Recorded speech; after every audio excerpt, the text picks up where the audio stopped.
The Mummy's Curse by Unknown. From Baffling Mysteries number 8, May 1952. Unwrap the deadly secret of the ancient priestess. Fame was Eric Thorwald's god, and there was one person who stood in his way to the attainment of the degree of fame in the archaeological world which he sought. That person was Cass Lyman, the man who supplied the funds for Thorwald's excavations. Lyman's inherited wealth enabled him to buy almost anything he wished, with little effort on his own part. Through the labor of Thorwald's hands and mind, he sought to buy that one thing which Thorwald desired most for himself. A nicely worded but legally unmistakable clause in their contract indicated that Lyman was to receive credit for most of what Eric Thorwald accomplished. Thorwald studied the thin, delicate features of the mummified priestess for a moment. Then his gaze centered on the rectangular golden ornament fastened over her bosom. There had been nothing really unusual about the exquisitely tooled golden asp at its center, for the sacred serpent of Egypt is found everywhere in the art of the pharaohs. But when, recognizing the great value of the ornament, he had followed his natural impulse and begun fingering it to examine it more closely, something entirely unprecedented had happened. A tiny catch had been released, and in response, slender spring of coiled wire had leaped, with the quickness of thought, from the asp's mouth. By some miraculous chance, the two forking needles at the end of the spring had slipped between the fingers of one of his hands, without piercing the skin. If it had, Warwick Thorwald had a fairly certain idea about what would have been his fate. The tongue of the asp still protruded from its mouth. Cautiously, Thorwald clutched the spring just below the point where the needles were fastened.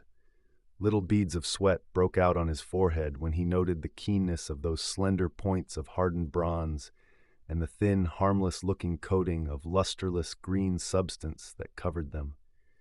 In Thorwald's mind, there was a conviction that it was some deadly concoction prepared by a clever chemist in a temple laboratory of ancient Egypt. "I'm satisfied, Mummy," Thorwald whispered. "That is the way Cass Lyman will die." Thorwald wrote a brief message for Lyman. Then he left the tent and sought out Said among the tents of the workmen. In a few minutes, a truck was hurrying down the shadowy gorge toward Luxor in the Nile Valley, 10 miles away. "Now for the remainder of what we must do," Thorwald muttered when he was again alone with the mummy.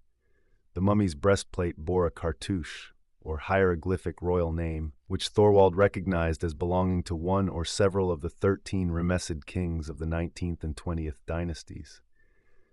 Those ancient rulers each had such a host of names and titles that it was not always easy to keep them straight. The breastplate was fastened to the mummy wrappings by means of a delicately wrought golden pin, the upper portion of which was fashioned in the form of the scarab or sacred beetle.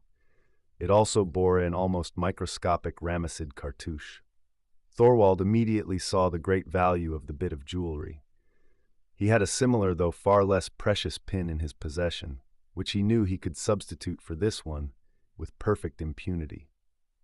No need to let the Cairo Museum take possession of it, as it certainly would do, backed up as it was by the law of Egypt regarding the distribution of antiques.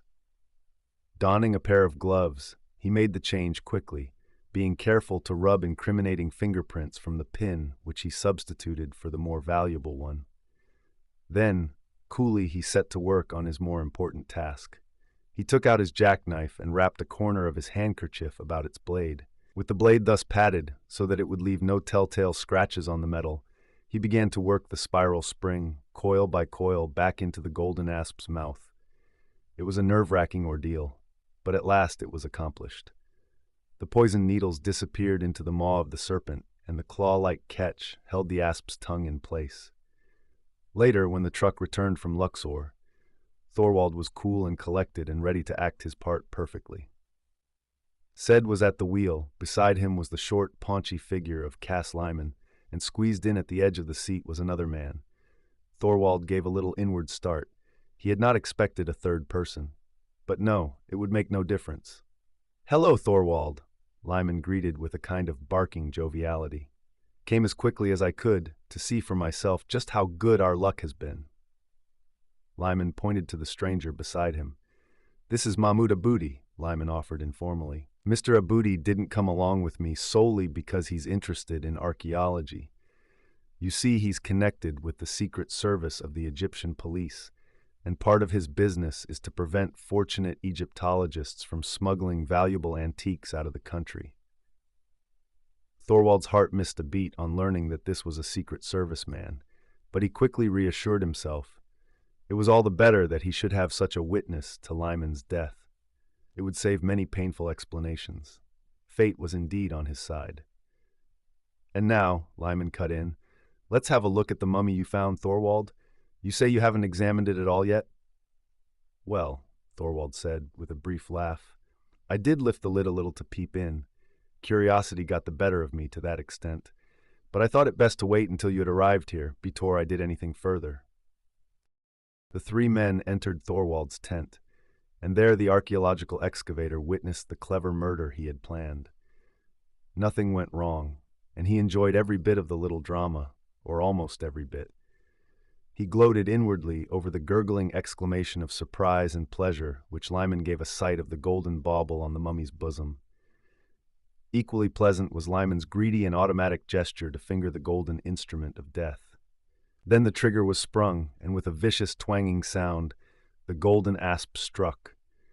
The powerful spring drove the poisoned needles deep into Cass Lyman's shoulder.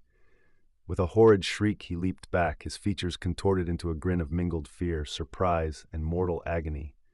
Then he stiffened, toppled, his blackening lips quivered, and he fell to the ground. As was to be expected, Mahmouda Booty remained cool. With Thorwald, he leaped to Lyman's side, and together they stretched his stiffening body on the floor of the tent. In the name of reason, what has happened? Thorwald demanded, seemingly regaining possession of himself. What can we do for him? Mahmouda Booty's ear was at Lyman's heart. He straightened and smiled faintly. There is nothing we can do for him, he said slowly. He is dead. Mahmouda Booty arose and strode to the mummy case, where the spring of the serpent's tongue still vibrated. He examined the golden pectoral briefly. The dark science of ancient Egypt seems to be responsible, he said. It is a device evidently intended to work the undoing of tomb robbers. Rather strange. I have heard of such infernal machines, but I never saw one before. Of course, Mr. Thorwald, in situations like this, it is necessary to make the most complete investigation possible. My presence here is very opportune. You say that no one touched anything in this coffin? Mahmouda Booty questioned. Certainly not, Thorwald replied. As I said, I peeped in, that was all, and I assure you that none of my men are allowed any liberties in my tent. The Egyptian detective was looking at the mummy. This is very queer, Mr. Thorwald, he stated. Look. His fat forefinger was pointing toward the lapis lazuli scarab of the pin, which Thorwald had substituted for the pin of gold that had originally supported the golden pectoral on the mummy's bosom. Thorwald smiled. What is queer? He questioned in a perfect imitation of mild interest. See, Mahmouda Booty replied. This scarab pin bears the cartouche, Uzer Mara Mer Amen, one of the numerous names of the pharaoh who is now known as Ramesses III, while this breastplate bears the cartouche Sotep en Ra-Mer Amen, or Ramses XI. Between the reigns of the two lies a gap of 53 years. Odd, don't you think, that a priestess, who obviously was buried at least half a century before Ramesses III ascended the throne, should wear an amulet bearing his cartouche? I think I understand, Mr. Thorwald. Even an expert can make such a trifling and not easily noticed mistake. These ancient monarchs had so many titles that it is difficult to remember them all correctly. But I must remind you that in Egypt, murder is a crime punishable by death. Thorwald's jaw tightened.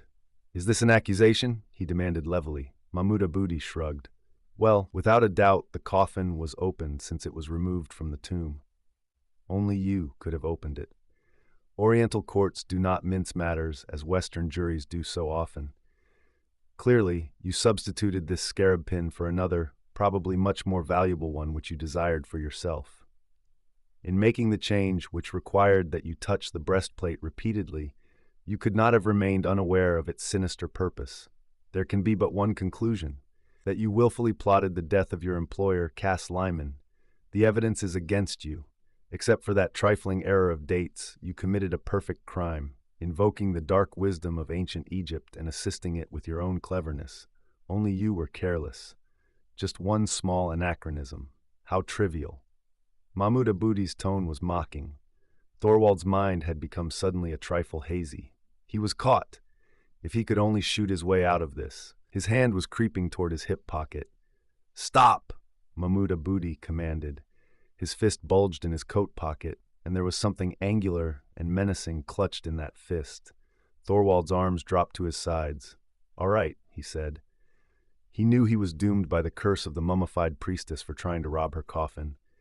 An hour later, a truck started out across the desert, headed for Luxor. In addition to an Egyptian detective and a young Egyptian driver, it bore a canvas-covered corpse, the coffin and body of an ancient priestess, and a sullen man. A man who watched the staring enamel and turquoise eyes of the mummy case before him and wondered in hazy fashion about the strange tricks of human destiny.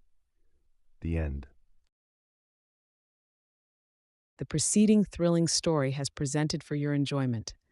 This classic work is now in the public domain, making it freely available to be shared and appreciated by all.